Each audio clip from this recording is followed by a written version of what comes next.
Singone lutho ngaphela lokho akufuneki iphoyisa elifika seninqomo kodwa bafowethu bakhona bafowethu abahamba namaphoyisa abawilling ukuthi kwenzeke into ejustice. Ngiyacela ukuthi sibahloniphe, ngiyacela ukuthi sibahloniphe.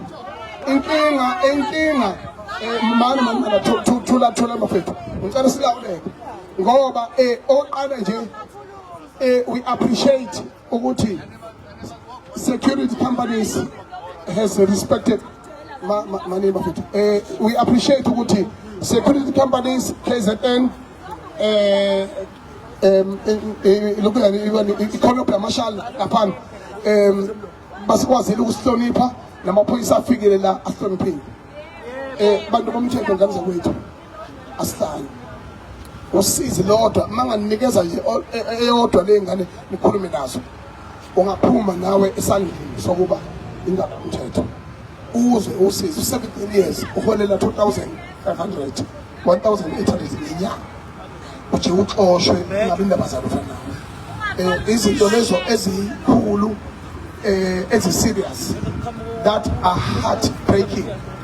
Ngakho ke nani bafowethu ngiyazi ukuthi you got limited options to protest against your rights, but akufani nalesimo lesi manje ke when someone is a police officer came with an attitude to decide and then isiyacela abafowethu bacelile la ukuthi at least one or 3 or 4 of us will get inside.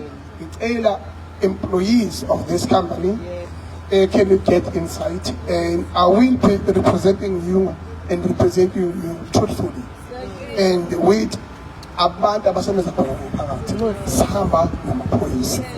Ngakho ke being rational and being ukuthi sifusekiswe ngalendlela eza ngayo umfowethu lapha yena uzothatha ngokuthi mhlawumbe sithatha ngokuthi kuyiNdiya. There are Indians that we honor and respect, that have respected us. We are not here for racism. We are not here for tribalism.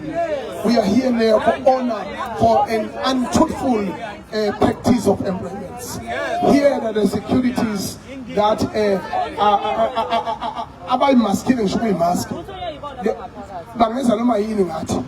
Kodwa basirespectile from the morning. Ngiyacela ke bafowethu 4 or 5 of us will get inside with the police and speak to the management. As a son in loot, as a motion.